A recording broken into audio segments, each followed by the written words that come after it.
All right. I think I'm live. Got it? Okay. All right. It's Trauma Thursday. I can't keep up with the days anymore. How are you doing with keeping up with your days? Um, Welcome. It's that time. We're about to have this conversation. Societal traumatic stress syndrome. What is it? Why are we like this? What's wrong with us? So thank you for joining this evening. Please like, share, start a watch party. Um, we're going to talk, we're going to have a crucial conversation about race and racism this evening.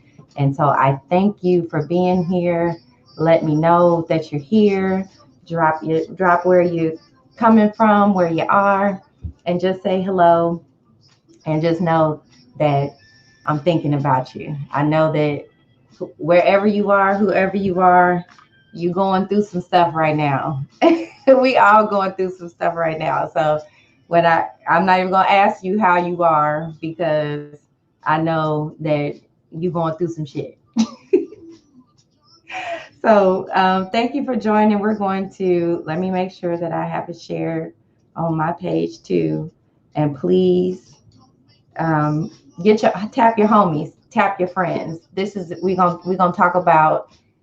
I'm here to help. I'm here to help. This is I can't answer all the individual questions, but I ask my white friends, what do you need to know so that you can get it together? So so you can help gather your people together in the name of the Lord, amen. So that is what this show is going to be today, and going to be for my Black folks. I know I'm saying black and white, and I know that there are other ethnicities, but we really, really need to talk about black and white right now. What's up, Jay? I see you. So, y'all, we need to have a for real conversation about. Okay, for real. Are y'all tired yet? Are you tired yet? Because I'm tired. I am sick of having the conversation about race. I'm sure, but you know what? I'm even more tired of living this experience that we have created for ourselves. And so I am taking my anger, my pain, and all of those things, and using it to fuel my desire to have a conversation about racism and what we can do about it. And it is fixable, it's solvable. This is a solvable issue. We just have not solved it yet. And I'm about to tell you today. Tell your homies, tell your people, get them over here, because this I appreciate y'all joining, but there's some other people that also need to see and have this conversation. So please tap your friends and share this into the groups that need to be shared in, so that we can talk about what humans are about to do to get ourselves past this racism thing. Hey, Miss Seeley, thank you for joining. So why do I say we have societal traumatic stress syndrome? I say we have societal traumatic stress syndrome because, number one, this is something that affects our entire society. Every single person, human, spirit walking around in it is affected. You can't swim in a soup and not get wet. And we have been swimming in a soup of racism for so long. And we are so blind to it that people are literally like, oh my gosh, I didn't know that it was still there. Well, you know what? Welcome. Welcome to the horror show. Okay. Now, what do we do about that horror show? First of all, acknowledging that we have ongoing trauma. So it's called societal traumatic stress, not post traumatic. It's not post traumatic because it's ongoing. It's happening again and again every day. We are experiencing racial trauma and race related traumas. It didn't stop when the civil rights laws were passed. That I hate to break it to you. We in it. right now, today. Yes, Jay, we are still all in it. And so we have to actually recognize that it's stressful to experience trauma every day. And now we're starting to see and really go, oh, maybe there is something that happens in my body when I'm constantly being exposed to horrific and horrible things. Maybe that may cause some trauma to my within my experience of my body. And so humans have a very big blind spot about trauma because it's been a feature of our society for as long as we have historically documented. Being now, there may have been some times that they have gotten erased out of the history where we were operating in any more evolved way, but humans have been operating pretty primitively for most of our history. Look it up. Read the real history. I hope that you are educating yourself, and I hope that you are taking the time to really study what has happened and our animalistic behaviors that have dominated the way that we think. So, I want to take a moment to go through the primitive brain systems that are affected by trauma, because understanding those primitive brain systems will help you understand what's happening in other people and what's happening in yourself. So, I'm going to run through these real quick. And if you have questions, please let me know. Please drop them in the comments. So, primitive. What do I mean by primitive? Our thinking is primitive. We are lacking in sophistication and understanding of ourselves, and we are still operating on our instincts that are programmed in our animal. And so when you have primitive parts that are operating, then they are going to affect the way that all of us think about and calculate information. So the six primitive brain systems that you need to know and understand in order to understand racial trauma and racism. Okay. So these are, everybody has them. I've had people ask me, are these different in kids? Are these different in adults? Are they different in black and white and what? Now, everybody, it's the same brain. Now, it develops over time, so it has to mature. So a child's ability to control their brain should be different from an adult's ability. But, there's a lot of adults out there that are still thinking like children, but we're not going to go there today. Okay. So the six primitive brain systems that you need to understand trauma. Number one, the reticular activating system. Your RAS is the part of your brain that acts as a filter. And your RAS's job is to make your brain look for the things that are important to you or things that need to come into your consciousness. It'll bring it in, and things that need to stay out of your consciousness, your RAS will filter it out. Now, traumatic situations especially program your reticular activating system.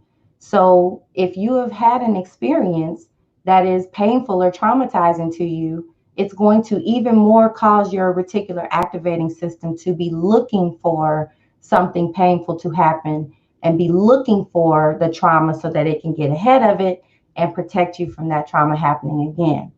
The downside of not knowing that you have a reticular activating system is that you may be treating your experience of the world as if it is reality. And I have sad news for you. Like, none of our version of reality is actually the shared reality. All of us are only experiencing life through our brain and what it can interpret about what's happening in its environment.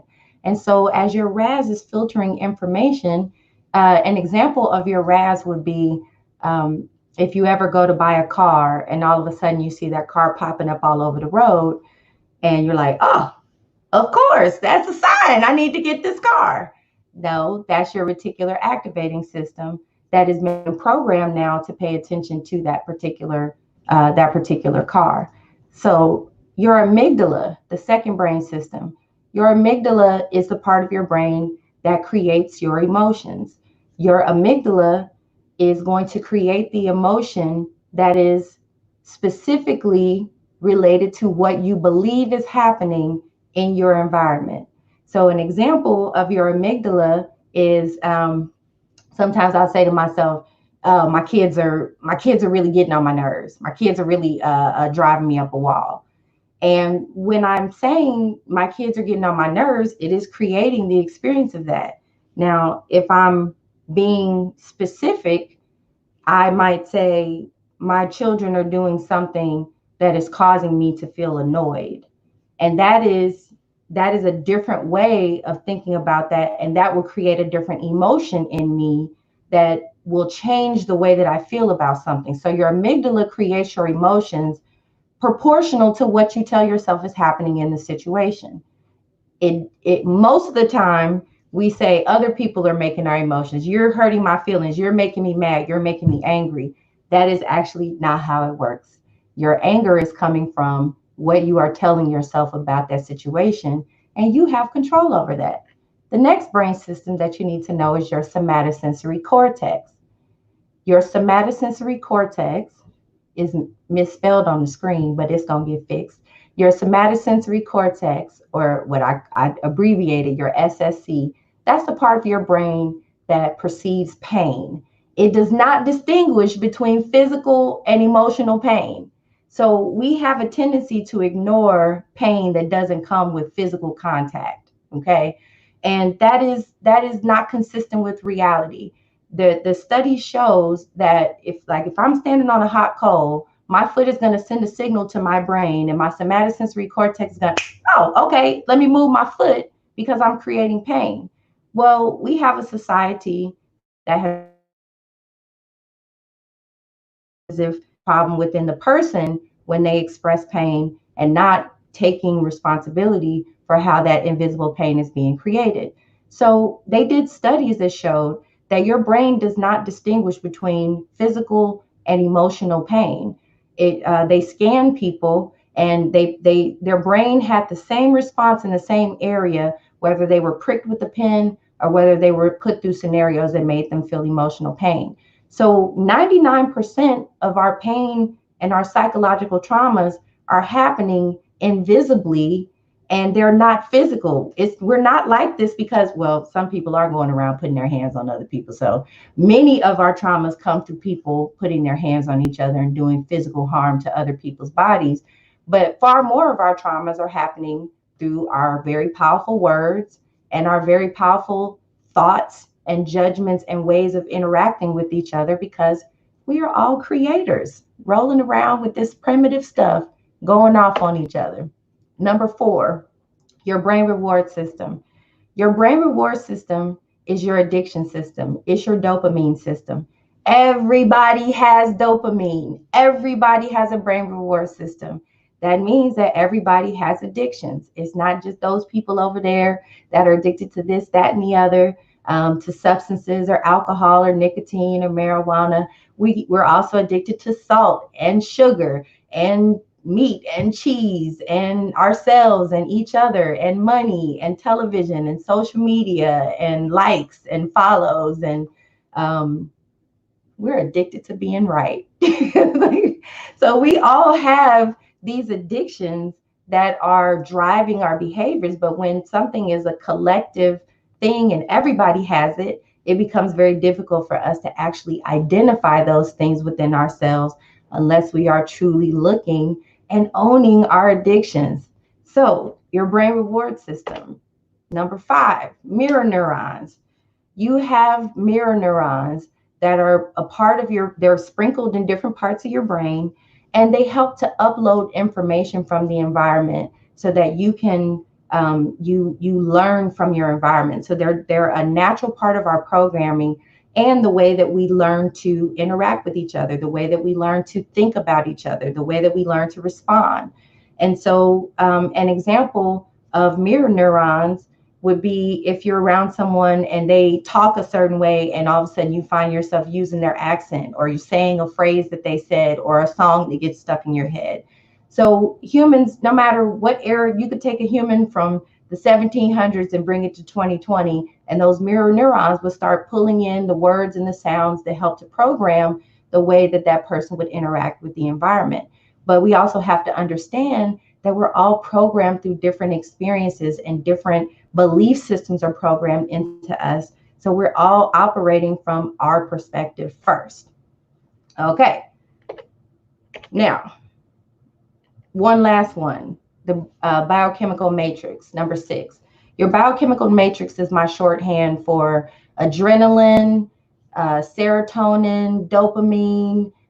Your body makes endorphins, your body makes opioids, your body has all kinds of soup. And that soup, when released by your RAS being triggered, your amygdala going off, your somatosensory cortex getting slapped, adrenaline, cortisol, all of those things come out, and they expand our emotions, and they expand our responses, and they expand the way that we think.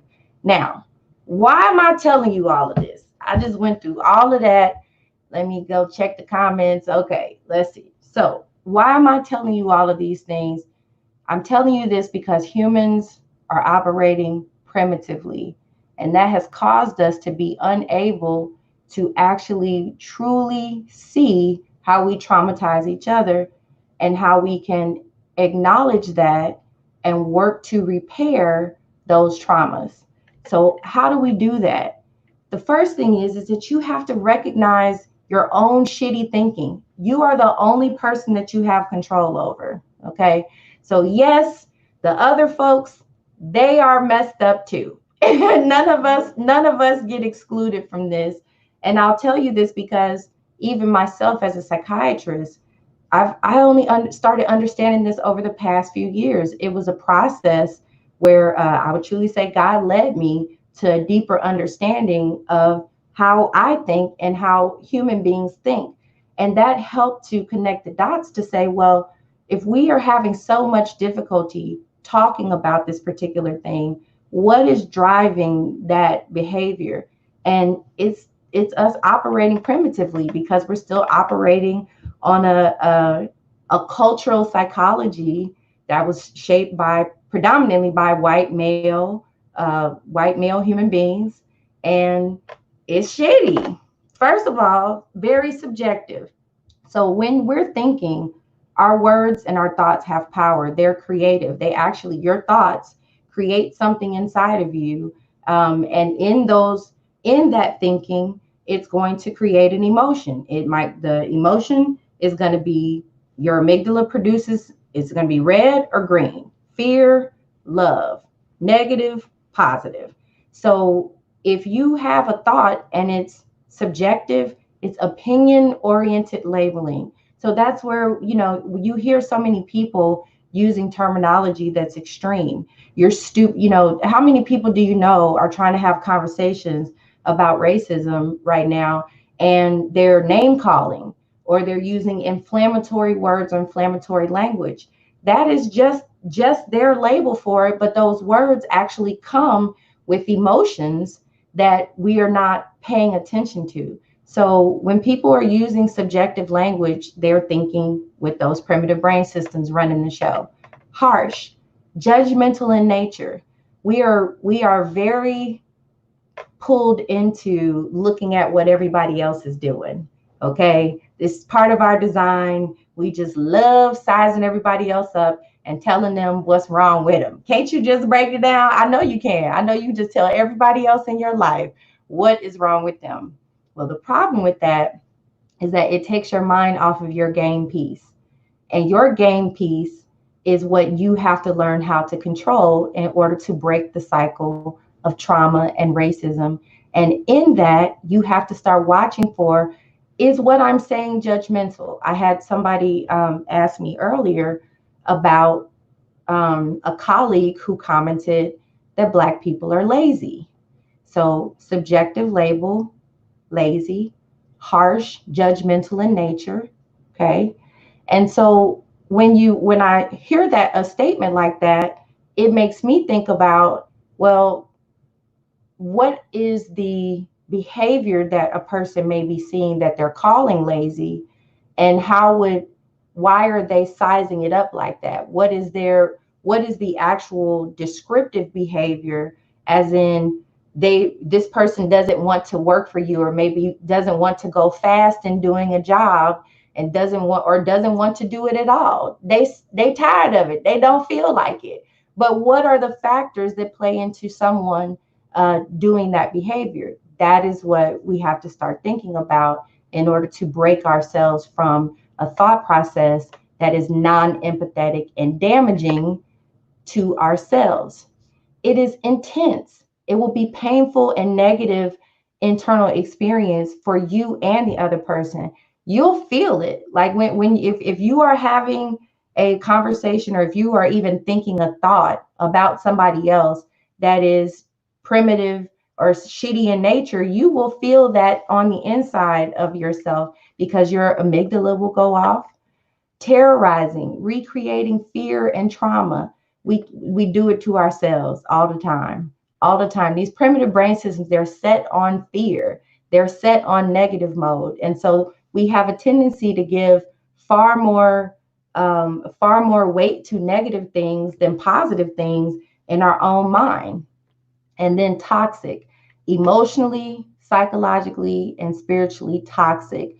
When you are allowing yourself to think and react in your primitive thought process, you are creating a situation that is terrorizing and toxic to your own self. So the idea is you have to learn to wrestle your own brain and wrestle yourself, because those primitive systems create so much input in how we respond to each other and how we think about each other. And if you allow if you allow your amygdala to write the script, it will.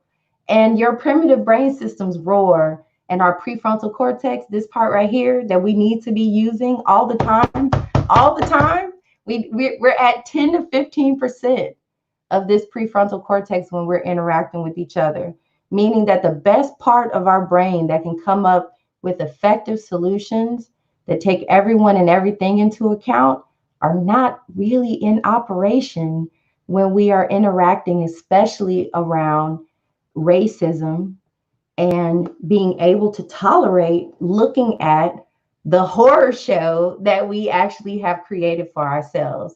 We're going to come back to that in a minute. So when I say be done with trauma thinking, what I mean is that we have to start actually using our prefrontal cortex and recognizing where we are focusing on each other and interpreting each other through a far more negative lens than what we have to.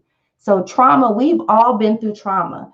You cannot, I tell people that Black folks definitely traumatized by slavery. Nobody is arguing with that at this point. But what we haven't talked about is how allowing yourself to be an animal and behave in animalistic ways, abuse other people, kidnap them, kill them, torture them, rape them, sell them, and continue to step on their necks and kneel on their minds. What does that do to you? What does that do to your children? What does it do to your psyche? And what does it do to your society? And that really becomes the most painful question, because what I found a lot of my colleagues over the last week or so have been struggling with the emotions of what do we do about this when we're just figuring out how bad racism has really been? And that's a tough conversation to have after all of this time that Black people have been saying we have a problem, right? Like, oh, even me, my patience is low. And I'm even in a space where I'm like, okay, let me make sure that I don't let this trauma continue to write the script for where we go when we interact. So then it's on me to have to take off my trauma lens and say, okay, I'm going to have the control to find the words and the skill set to be effective in listening to this person and removing that trauma lens, and also recognizing that we're at a point in time where, yeah, all this negative stuff is happening, but also humans are evolving. We're going through something that is different than what we've gone through before. And that really can be an inspiring thing that gives hope and gives meaning to all of this mess that we've had to go through to get to this point. So that is the reason why we have to be even more diligent in being skillful and really learning to use our best brain, to use empathy, and to remind ourselves that I don't have to like you to recognize that I do have to try to love you. Now, let me qualify this, okay? Because people like, love my what? Like, what are you talking about? Doc, loving somebody who is still. I say that because the way that our system is designed, we're all connected, and there's nothing that you can do about that fact. And so, any solution that does not include everyone being well or everyone upgrading the way that they think and they operate is really not a solution that's going to make sense. It's not a solution that's going to actually heal. So at the end of the day, empathy is really about forcing yourself to pause and use your imagination long enough to think about a few things. Number one, you are a creator just like that other person. Your version of reality is not more important than theirs, and your version of reality is not more accurate than theirs. All of our version of reality is flawed.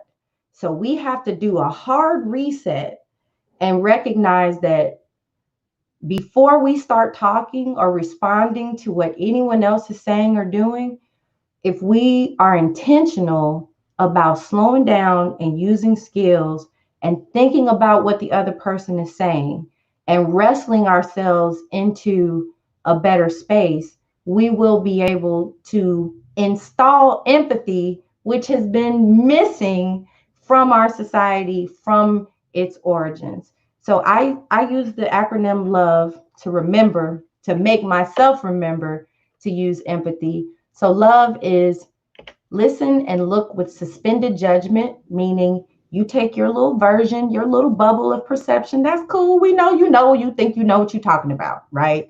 But this is in particular for white people. Please be quiet. Ooh, I know. Wait, I know y'all not gonna like I said that. Hold on. Please listen. I'm sorry, but I do need to say it again. White folk, listen, friend. I know you think you know a lot about a lot, and you probably do. But what you do not know about is what it is like to go through racism. And right now, we are attempting to explain it to you. But I can't tell you how many people have said that it's exhausting in part because you're trying to tell someone how racism has hurt you, or you're trying to express and explain why some of these behaviors that have been normalized for so long. For example, a colleague had someone say, I'm colorblind. I don't see color. And that's an offensive statement. The reason that that is an offensive statement is because unless you actually are colorblind, which is a very rare condition, and in fact, colorblind people still see shades of human skin. So that means that you are intentionally deluding yourself, giving yourself a fault. You are intentionally saying that my eyeballs are not translating this color and these hues that are right there on you, right? That is not reality. You are not colorblind. So to tell yourself that you're colorblind is to actually remove information from reality. So you're actually not seeing the fullness of that other human being. You're not seeing if you're trying to be colorblind, you are trying to be in a state that is inconsistent with an actual reality. So why would you do that? Because you've been taught to think like that, because it's been uncomfortable to have those conversations. Some mirror neurons, something in your programming has told you that that's what you want to get to. We don't want to get to colorblind. We want to get to color appreciative. We want to get to there's one human race, and cultures and ethnicities and expressions that are all different, that are all equally beautiful, and that are all something to be appreciated and seen and studied and valued. So, going back to empathy, empathy is love in action. L, listen and look with suspended judgment. O, oops, observe the emotions in all involved parties. Look within yourself and actually say, okay, how am I feeling? I'm uncomfortable. I feel defensive. I feel guilt. So another question that was submitted to me, and I want to make sure I say it right. It said, some of the themes that I'm running into from talking to my white colleagues and friends are guilt and shame for being late to the party. So if you're having a conversation about racism and you notice that you're feeling guilt and shame, most people, they either shut down on that or it makes them feel angry or they want to move forward from that. I encourage you to put words to that and to absorb those emotions so that you can become more emotionally competent and more emotionally aware. So think about also what's happening in the other person's body, because you may not be able to see what's going on inside of their body, but you do want to be aware of what those emotions are and how those emotions are being triggered. Does this person look comfortable with having this conversation with you? And is there anything that you can do in your physical body or your in that space to help make it a more comfortable conversation? Are you yelling? Are you agitated? Because all of those things have to be taken into account. V, validate the differing perspectives. You are not going to agree. It's not going to happen. We are not going to be in agreement, especially in the beginning. Everyone has their own version of reality. We all can have the exact same experience. We're all having this same experience right now, but all of our brains are referencing different experiences, different memories. We have slightly different definitions for the same words.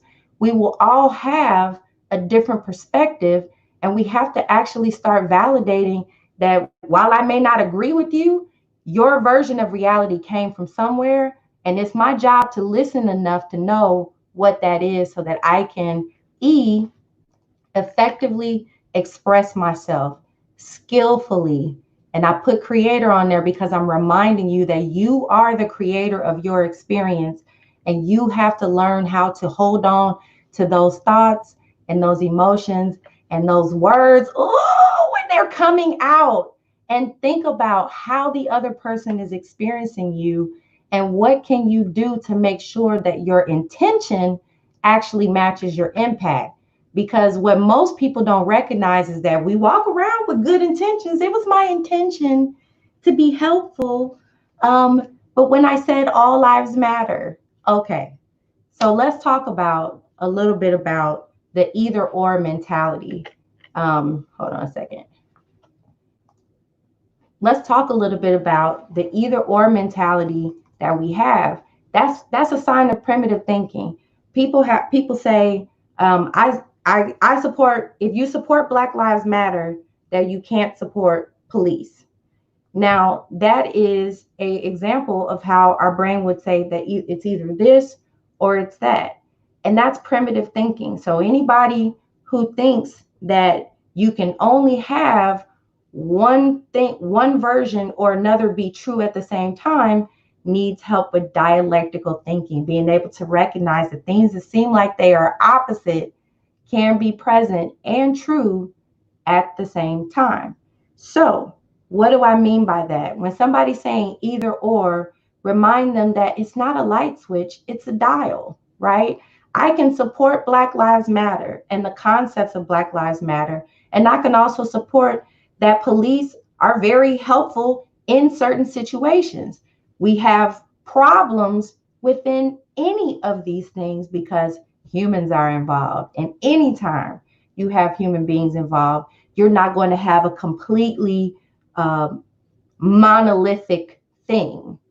And so learning how to get out of thinking in generalizations and thinking in stereotypes is part of the work that we actually have to do in order to get out of this societal traumatic stress syndrome, right? In order to break the cycle, we actually have to start using empathy to think deeper and think more in nuances. So I know for me personally, I know that there's plenty of police officers that are out there trying to do their job and doing a good job of it. That also doesn't mean that in certain situations there are not people who are doing a very poor job of it, because police are not one monolith, nor are Black people, nor are white people, nor is anything. So the fact that we hear so much extreme thinking coming out of people, so many people who are thinking in that primitive space, we are actually experiencing a primitive experience because of it. So how do we stay in the gray zone? Somebody said they are having difficulty getting people to see things in a relative way, and that is the challenge that we have. I know for me, people have a tendency to come to me when they are experiencing trauma, and the interesting part about it is that most people do not have empathy for something until they're directly affected by it. And that is a shame, because empathy is simply a choice to engage in the mental exercise of wondering what it might be like inside of that other person's brain and body, and what it might be like inside of that other creator. What are my words creating in them? What are my actions creating in them? What is the invisible stuff that I can't see? That's the work that we have to do as a society, to be able to heal. Because this is not just something that is on, but white people do have to do their own work. And that's part of why I empower people with the Dear Man skill. And the Dear Man skill that I teach is specifically because when your emotions are triggered, and when they're popping out or all over the place, and you're feeling a lot of feelings, it's very difficult to find effective words. I saw it kind of slow down, so hopefully it did it. So can we put the number on the screen? So if you want to learn Dear Man, Dear Man is a DBT skill. You need to send the words Dear Man, DEAR space MAN to 832, please. Remember the number, 832-772-2129. And Dear Man is a worksheet that helps you to figure out how to communicate effectively, even in the face of somebody saying something racist, in the face of somebody saying something hurtful, in the face of somebody saying something ignorant, which actually probably all of those things all go together. You can have a more easier way to get out better words. So the Dear Man skill: D, describe the facts of the situation; E, express your feelings and opinions in I statements; and A, assert what you want or the boundary that you're setting; R, reinforce why the other person would want to do what you have asserted. And Dear Man is about exercising and practicing getting better words out of your brain, getting better words out of yourself, and learning to sit with painful emotions and sit with uncomfortable feelings so that you can be effective in addressing the pain that we're having. You're so right about empathy. People don't generate it unless they're affected themselves. So true. But that is what's missing. But it also can. Hey, we got a solution for that. Practice it. Learn how to use it. Make yourself go through and do empathy exercises. It takes some work to learn how to wrestle yourself, because this thing right here, this amygdala, ooh, that amygdala, that's the part of your brain that creates your emotions. When you start watching yourself, you'll see what I'm talking about. It will really carry you far down a road that you may not have wanted to go down. So the idea is practice empathy every single day. Every time you're talking to another person, choose to be curious about their experience and stop trying to tell them that their reality isn't real. That's one of the hardest things about racism has been the invalidation of the concept. Although people have been saying time and time again, over and over and over for hundreds of years now, that this problem has not been solved. So we have to solve it. You have to solve it. Yes, you. And people like, oh, yes, you have to solve it. And I have to solve it, because if we all do our work in and control what we have control over, which is this thing right here, and start going back and peeling off those layers of trauma and working through, okay, what are those things that have programmed me? And where is it that those, maybe they've told me that I've been taught this behavior through other people who were primitive. They didn't know that they had control of their amygdala, but I do. So now I can't use their example as an excuse to continue to behave the way I am, because I now know that it ain't the devil, it ain't other people, it's you, boo. It's you and your amygdala and your little primitive brain. So how do we fix racism? We fix it and all our other isms by getting our shit together, getting our shitty thinking together, getting our primitive thinking under control, and forcing ourselves to use more effective thinking. People are like, well, why do I have to use empathy? You know, why should I have empathy for somebody who's got their knee on my neck? Well, first of all, because it makes you the most powerful and the most informed and the most reality connected creator in the room. That means that if the other person is behaving primitively, your goal is to use your prefrontal cortex to talk to their prefrontal cortex and teach them what this little lesson in school that they missed about how to control what you do. Because if we continue to shut each other down, to run away from these conversations, to shy away from these conversations, to cancel everybody, I'll go back through it, Miss Seeley, to cancel everybody. Cancel culture, it doesn't make the person disappear. So, I had some people that asked me about, I've cut off my friends and family because we got into a huge argument over politics and over Trump and over racism and over these conversations. And I'm cutting them off. I don't want to talk to them anymore. And while I would say that I understand and that you don't have to put yourself in in an abusive situation, what I would also tell you is that it is important for us to have these direct conversations and listen to each other and actually respond not with anger and accusations, but an understanding that there is pure ignorance involved here. There is pure ignorance and lack of self-awareness and anatomical misunderstanding that is also happening here, because they don't understand their shitty thinking either.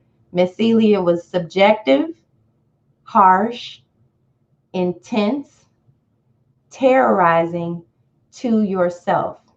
So when you think about how some people respond, for example, another colleague brought up when they attempted to tell the other person that their behavior, that some of the behaviors that they were doing was racist, the person got very defensive, because what they were thinking is, I'm trying to help and you're attacking me.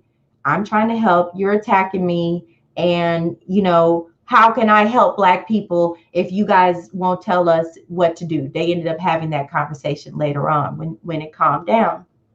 And the idea, the reason that the girl got so upset was because she was feeling guilty and shame of not recognizing that so much, so that she had so much privilege, even though she had so many painful experiences in her life. So I want you to also understand that no one is saying that you did not have struggles, and no white person, whoever you are, no one is saying that you didn't have struggles and traumas and things that were painful for you to go through.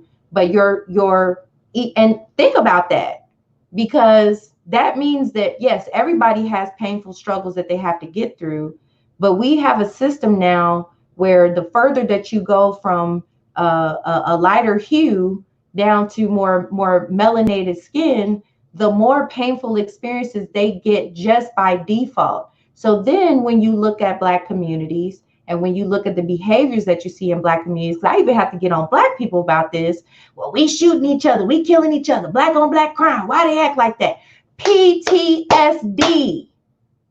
PTSD. When there's a school shooting, what's the first thing they do? They send a bunch of counselors into the schools to do counseling because they know that it will mess you up. Do they ever deploy counselors in mass effect to Black neighborhoods that have been put through government-sponsored terrorism by drugs and putting guns and other things into our communities and holding us up into environments that were unhealthy and taking away resources for education? Have we sent mental health providers? No.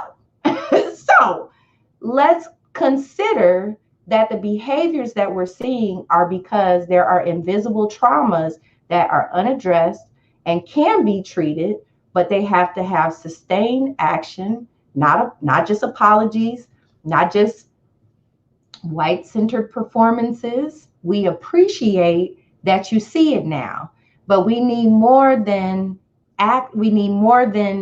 demonstrations and foot washings. Is beautiful. Is a thank you. With the symbolism is nice, but what would be even better is take that energy and actually invest money and dollars into reparative circumstances for Black communities and do it fast.